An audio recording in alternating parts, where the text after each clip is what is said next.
Welcome, everyone. Hello, everybody. Nice to see everybody on this wonderful first day of school and first day of Wellness Wednesday. So, my name is Katrina Wagner, she, hers pronouns, and I'm the Health Promotion Coordinator at HPW. And my name is Peter Wild-Korea. I'm a junior here at DePaul, and I work in the Office of Health Promotion and Wellness as a peer health educator. And today we are going to talk about staying healthy during COVID-19. So, as you all know, as we've all experienced, it's a really challenging and difficult time for a lot of folks. We've got a lot that we're juggling personally, professionally. There's so much, going around us locally, nationally. And, there's no better time to prioritize our health and well-being than right now. And so, as we kick off this new year, we wanted to provide you with some tips and tricks to care for your health and well-being, from day one of school. And so if you have a moment, feel free to use the check-in link that is scrolling on the bottom. But Peter has come up with a number of great tips. And so we're going to kick it off now. Yeah. So kind of like Katrina mentioned already, I think this time can be a really stressful and overwhelming time for everybody. We all have a lot to deal with, and now school is back in session, and so that just adds to the stress and what can often be a struggle of balancing school, work, and hobbies, and like having a social life, things that also bring you some joy and pleasure in your life. So there are a couple tips here that I just want to give everyone so that you can hopefully start trying to have some more healthful practices in your day-to-day life. So one of the first ones, and a huge one, is exercise. Get moving, get outside, whether it's inside your house, outside. It's really important that you find any way to exercise, and anything counts. I think one of the things that I've found is that you can be really creative with how you exercise. It doesn't have to look like going to the gym, especially now with COVID. It's really hard to get to a gym. Some of the things that I've found have been really helpful are things that are really simple, like going outside and going on a walk. One of the great things about walking is you can do it safely with friends in a physically distant way, so that you can also get some socialization in. There's a lot of evidence that shows too that exercising can help us improve our mental health as well as our physical health. And it can really just help clear our minds, settle us down, and help get our body moving and flowing in some other ways. One of the challenges I know that I've found has been just sitting at a computer all day. It's really hard on your body to sit in one position, crouch down in front of your screen all day. And I know that's been a really big struggle for me. Katrina, do you feel like you felt a similar sort of pull into your computer? Absolutely. Before this, we were even talking how Peter feels like he crunches over his computer, and I think a lot of times we tend to do that where we're like so involved in what's in front of us. And our posture tends to not be great, which can lead to backache, sore in different parts, and just, being so close to the screen and having that blue light coming in all the time, again, is not great. But, like you mentioned, getting outside has just been so great for clearing the mind, just that different air quality, that breath of, fresh air really helps. I know for me, I miss my commute to work, even though as much as a pain it is sometimes, I loved biking to work. And so sometimes I'll try to at least, I walk my dog, in the morning, and I feel like that's a bit of a breath of fresh air. I go for lunch walks with my dog. So that's kind of what I've been doing. And what else has helped you, Peter? Well, I think one of the cool things that has helped me is finding ways within my own house to get up and get moving. So that might mean in between classes, kind of like a normal day. And this helps me with some routine too, and normalcy in my day to day, is that after a class is over, I like to get up and walk around, whether that's, just going upstairs and talking to my roommates and walking around, just changing my body position and getting things moving. One of the things I've really appreciated is starting the day with some just really light stretching. It's pretty easy. It's simple. You don't have to get all sweaty before your Zoom class or anything. But it's a good way to help let your body relax a little and get it moving before you have to sit down in front of a computer all day. Most definitely. I like to include like stretches. So sometimes on my Zoom calls, I'll be like stretching or like rolling my neck or something. Like you feel how tense it is. And like you're saying, sitting on Zoom call after Zoom call is a lot for our bodies. And even when you're doing your homework or other activities, you know, we're doing not only academics and work on the computer, but we're doing some of our social connecting on there as well. So yeah, make sure you're taking breaks, getting up, going to the bathroom, you know, getting some food, water, all those kinds of things. Completely. And I don't know about you, Katrina, but one of the things I've found is that when I exercise, I tend to sleep way better the next day. Agreed. Seems to make a huge difference. I need to exhaust myself, especially because I'm not doing as much, you know, a lot of sitting at the computer. Yeah, absolutely. Which I think that brings us really well into our next point here, which is getting some good sleep. I think stress has been really elevated right now. Again, like we said, even now with school starting, stress and anxiety are particularly high. And I feel like my body really needs that time to recuperate. Definitely. And, you know, it's recommended for adults, you know, 7 to 9 hours. Sometimes when I do presentations, people say, wow, Katrina, 7 to 8 hours in one night. Yes, yes, yes. I hope you're getting close to that, shall I say? You know, and we want to talk about quantity of sleep, but we also want to make sure you're getting good quality sleep. So, you know, you're hitting all 4 cycles, we're hitting REM, you know, hitting all the stages of our sleep is really important for memory consolidation, short-term, long-term memory. And it's helping your whole body regenerate and be prepared for the next day. So mind and body is really important. And if you're looking for ways to refresh your sleep, you can join our Refresh Sleep program. Go to go.depaul.edu/wellbeing. You'll find our Refresh Sleep program and you can click the link there to register.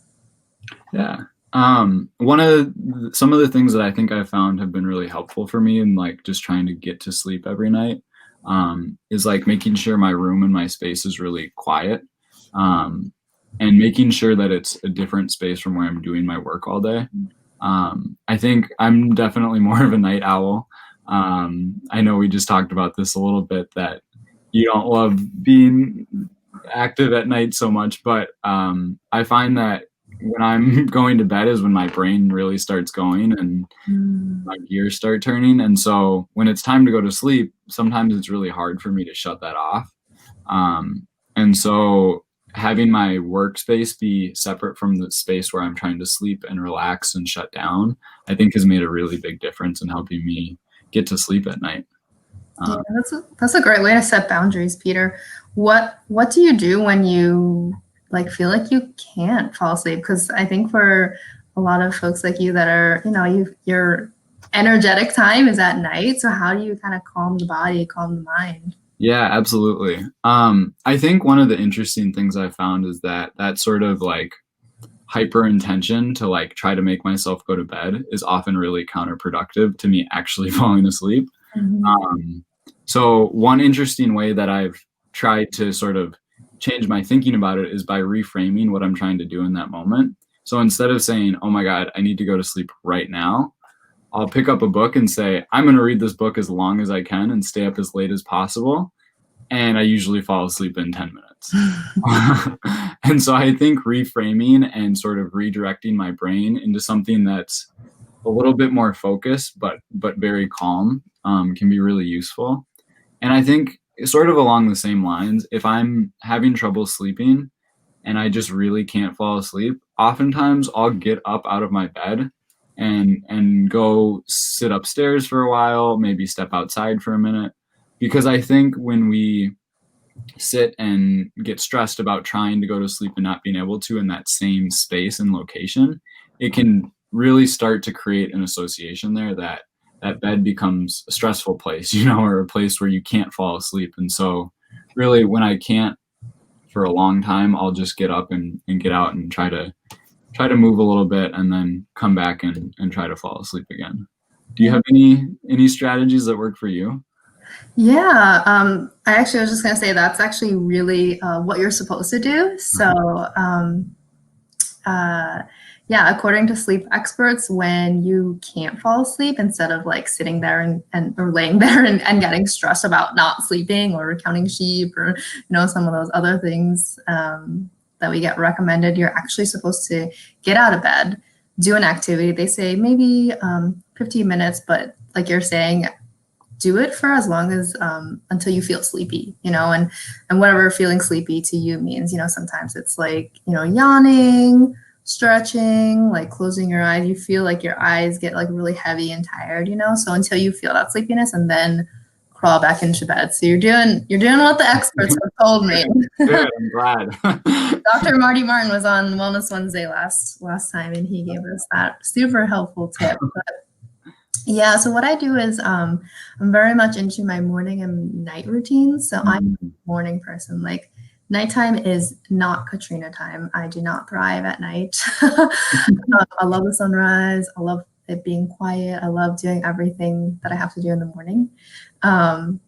But what I do is I have herbal tea at night. And so about an hour before bed, I'll have some tea, and I'll do a little bit of meditation, a little bit of reading, and then I put my phone away, and I don't charge my phone in my bedroom, so I don't use it as an alarm clock or anything, because if I am feeling like, oh, I can't sleep, what could I do? Scroll on social media or, go to things on my phone. So I leave it out of my room as a no temptation, no Katrina, you're not picking up your phone. So I think that has been super helpful. So I definitely encourage folks who are into, being on your phone late at night to give it a go, and even if you don't want to leave it out of your room because you use it as an alarm clock, put it on the other side of your bed so it's not like right near your bed to pick up. Yeah, that's huge. I think that's a really big, I know that's something I struggle with too, is I'm just always scrolling on my phone right before I go to bed, and it's never helps. It's never helpful. And I think the other thing that you mentioned that is a really good piece of wisdom is getting into a good sleep routine. And it's like so many other things, I think, that having a routine down and like going to bed at a similar time every night as much as possible will really help start producing better quality nights of sleep. Absolutely. And it's like one of those things, if you decide to pull an all-nighter or don't get enough sleep, just try to get as, close to normal as you can the next few days, because you can't really make up sleep, unfortunately. But, as the days keep going, it will, as you get more sleep, will help you. But that is kind of a myth, unfortunately. I hate to break it to y'all. Yeah, which I think, again, kind of like we were talking about, one of the things too that is challenging for me is like shutting down my brain. And so I think that leads really well into our next topic, which is meditation. Like I said, I oftentimes have trouble quieting my brain before bed. And so one of the things that has also worked for me really well is meditation. It's a newer practice to me, I will say. Katrina, I don't know, how much experience do you have with it? Any? So I've dabbled here and there. I've been dabbling a little bit more. I actually was trained I know how to facilitate mindfulness meditation. So it's kind of one of those things where I can teach better than I can be a student. So I'm still learning in my practice, but I actually re-downloaded Headspace recently, and I've been making it a goal to do about 10 to 15 minutes before work, because I really need that grounding space. And for me, I don't like to keep my eyes closed as much, because I feel like, I don't know, I'm not paying attention. My mind wanders, I get sleepy, lots of things, So I do a mix of like eyes closed, eyes open kind of thing. What about you? I mean, I think that's a cool perspective because one of the challenges I feel like I had was like just starting meditating. And I Mhm. think I always kind of feel, even now, I still sometimes feel like, am I doing this right? Like it feels like I'm doing it wrong. But I think it's a very personal practice. And the idea is really to like ground yourself and center yourself. And so I think it looks different for every person, you know. For you, it might be just keeping your eyes open, and for me, I know I like to close my eyes because otherwise I get like too distracted looking around at everything. Um, and so I think that was one of the challenges of like getting started. It's you know it's like building a new habit, a new practice. Is the first couple times are a little bit awkward, I think. Um, and I think one of the things too, I wasn't really sure where to start.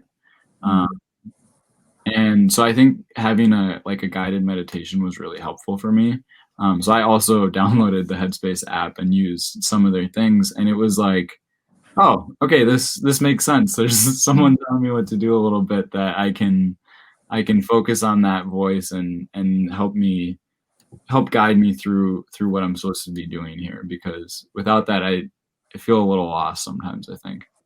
I agree. And I feel like they do a great job at explaining things. So I'm doing like their balance package. And Yeah. their graphics are super cute and they like give me a little intro where I'm like, okay, I have time to like get into this and close my eyes and Yeah.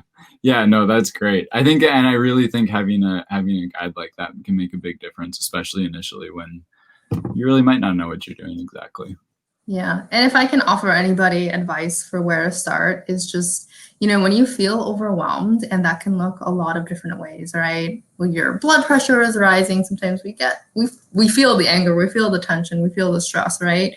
Um, physically, mentally, kind of all over our body. And so when you feel like that, take a beat, right? Take a nice inhale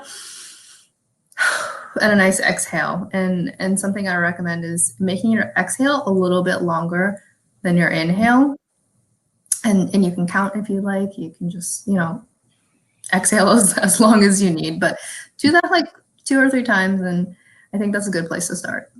Yeah, I think that's a good idea. And I think being able to build it sort of into more of a day-to-day routine like that and integrate it is a really good way to make it a sustainable practice. Absolutely. It's like any new habit, like you were saying, we're exercising that mindfulness meditation muscle, right? And we got to build up to it, So if you want to work up to 10 minutes, cool. If you want to just keep at a minute, 2 minutes, 3 minutes, or whatever, like Peter said, find what works for you, and there's lots of different meditations, guided meditations. So there's something for you out there. Yeah, totally. Well, so our next tip here is eating healthy. Um, this is one that I think there's a lot of when people talk about like eating healthy, I think oftentimes it looks like, oh, let's try this like super intense diet or like cut out all the sugar in our diet. And like for me, that doesn't ever seem very realistic. I don't know how you feel about that, Katrina. Yeah, it's not really maintainable, right? And the thing is that we have so much feelings and thoughts around food, right? We have a really interesting relationship. I'm sure you can think of a food right now that just evokes like really great memories, right? Or some that evoke like really horrible memories, right? Like I remember trying a corn dog in college and I hated it. Like I think about it, I'm like, ew, it was so bad, Yeah.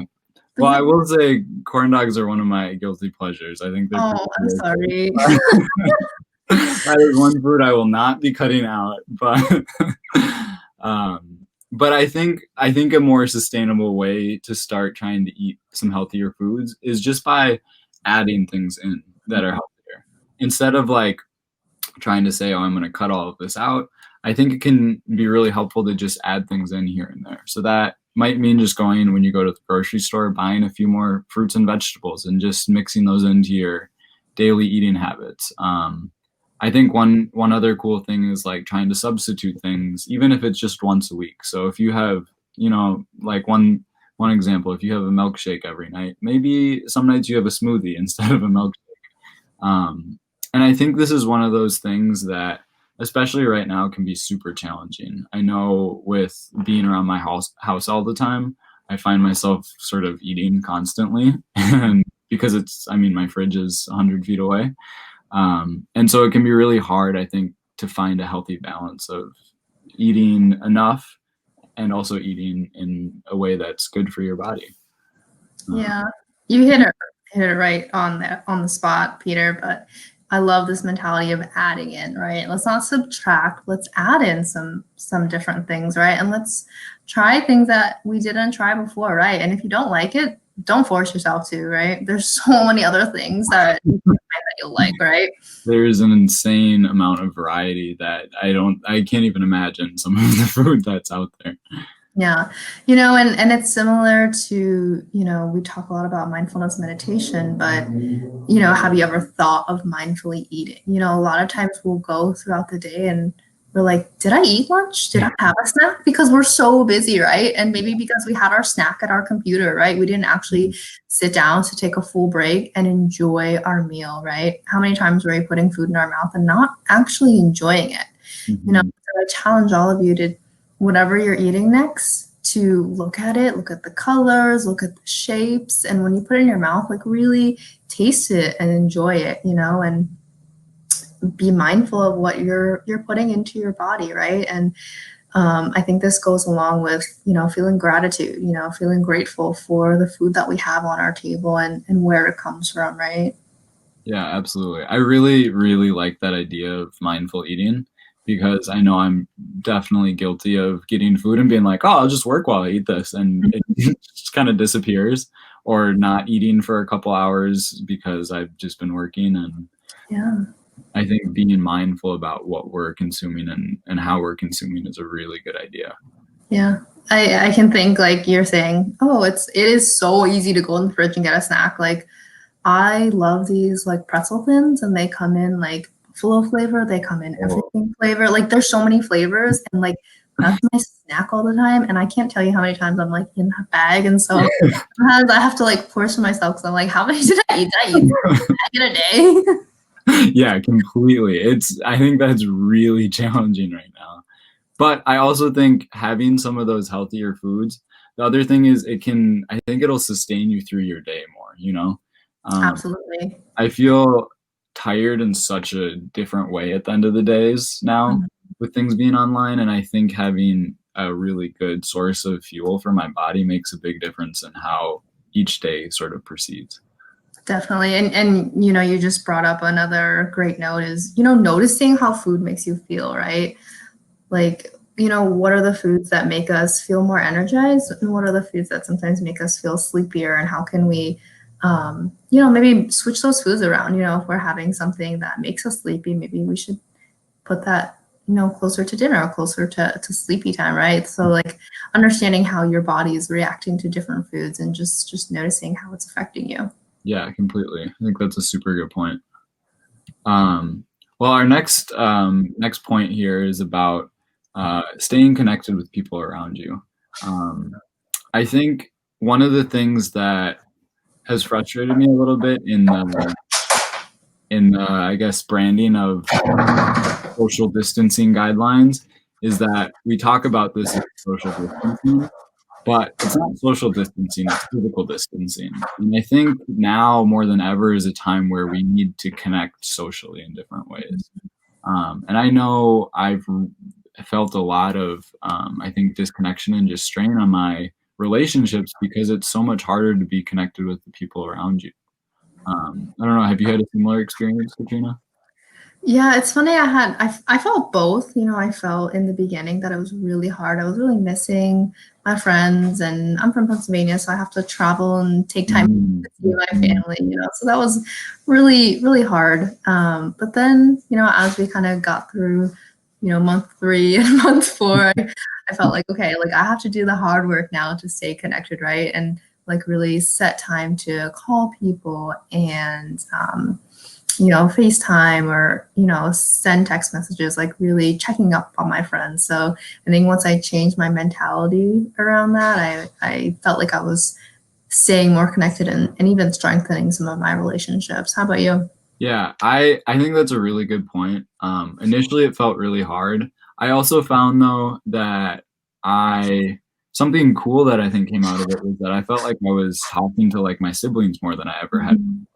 because they're all over the place, and so it was like, well, I have a little extra time. Everyone's on Zoom right now. I might as well, talk to my family a little bit more. Um, but I think it's that Zoom fatigue is really real. And so I think it can be really challenging to get off of a 3 hour Zoom class and say, I want to sit on Zoom for another 2 hours with my friends. Um, Mhm.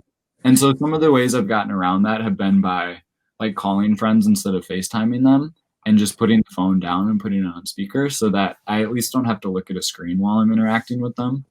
Um, I think for friends that are in the city too, at least while it's still bearable outside, getting out to a park in a physically distanced way with masks and the right precautions can be a really good way to have some actual face to face interaction, which I think is still super important right now to have.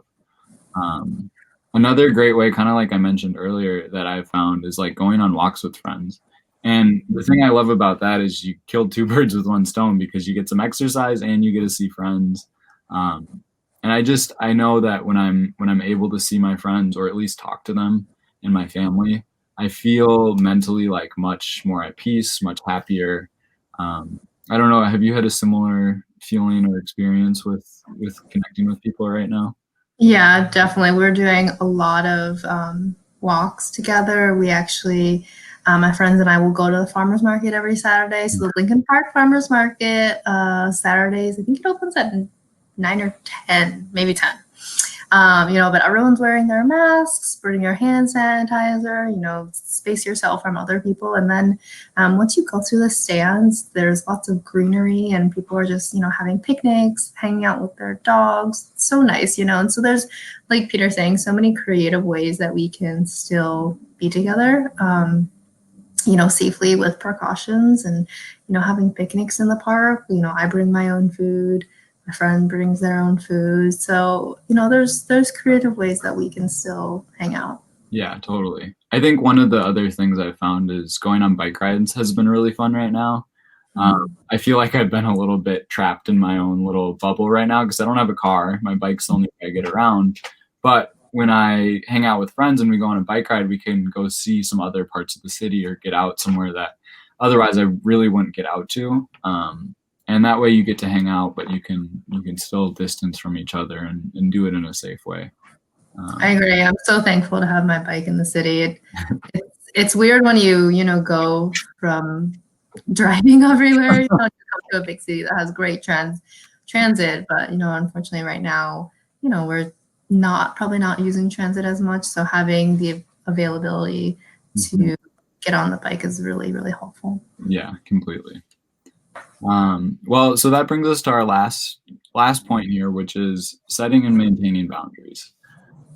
This is one that I definitely struggle with a lot. Um, I think as everything has moved to being at home, that sort of physical separation of I'm at work right now or I'm at school right now has been totally lost, and those lines are really becoming blurred, I think. And so I think it's really become very easy to sit down in your bedroom, on your bed, or on your couch in your living room and open up your laptop and say, well, I'm just going to check this one email, or this I'm going to just do this one assignment or watch this one lecture. And it snowballs so quickly, and I think it just proliferates into every aspect of your life in a way that ultimately ends up being really unhealthy, and I think counterproductive too. How do you feel, Katrina? Have you had trouble with setting boundaries right now? 100%. I feel like I'm still learning, and I feel like it's something that I always like preach to everyone. I'm like, set your boundaries, set your boundaries. But it's really hard to maintain those boundaries. I feel you. I'm like seeing an email come in or seeing a Teams message come in. And I try really hard to not respond on weekends unless it's urgent. And, once I close my computer, I'm done unless, of course, it's urgent. But like you're saying, find those ways to set boundaries. And I know for our students now, everything's going to our blue Demon Mail inbox, so for like Peter, like you have your work email and your academics, and me too, like everything's going to one email. So it's like I'm working and I'm seeing academic stuff. Now I'm trying to be in class and I'm seeing work stuff. Like how do I do all this, right? And so I try to like set up folders, and like I'll set up rules with my folder. So like if I see a professor email, it goes like in the academic folder, or somebody else, it goes in this folder. So that's one way I think is helpful. What about you? I think one of the things I found is helpful is like trying to really schedule out my time during my day. And so like one is getting in a routine is part of it, but I think having time where I say, this is my, whether it's like hybrid or asynchronous class, whatever it may be, say, this is my time for class, and I do my class then. And this is my time to study for that class. And once that's done, I'm done. And this is my time to work. And it sounds kind of funny, but I think it can be really useful to schedule in personal time because your calendar fills up. And so if you don't block out time to say, I'm putting stuff down, oftentimes it sort of gets put by the wayside. So I think actually scheduling in a concrete time to say, I'm not going to work, I'm not going to study right now, can be really helpful and really, really healthy during this time. We touched on this earlier too, but I think setting physical boundaries can be really good too. And like physically separating that workspace or school space and your relaxation space. So I know I had like one last year during spring quarter, my room was pretty small. And so I had my desk and my bed, but I kept my work at my desk and I didn't do work in my bed because I knew that was my space to sleep, to relax. And so it was only at my desk. This year I've actually, where I am right now, I have a pretty big closet. So I've been able to put my desk in my closet, and it's great because I can close the doors on work at the end of the day. And it's a little funny working next to my clothes, but it makes a world of difference when I'm ready to be done working for the day. I didn't realize you were in a closet, but now it makes sense. I'm glad that it's not too noticeable. I'm sorry, but now everybody knows. It's out there in the world now. There's nothing I can do. Hey, you found what works for you. You might need a fan in there to get some air circulation. The fan is going to have to be the next addition. Then you'll need a heater for winter, a little space heater. Exactly. But like Peter, get creative. But I definitely empathize and sympathize with those of you that are working and sleeping in the same space. At my previous apartment, I was living with 3 roommates, and I also was working in my bedroom. And just having your bedroom, like your bed, in the same space is just kind of like this is supposed to be like my downtime and my happy place. So yeah, at least try not to do your work in bed. Keep your bed just for sleeping, right?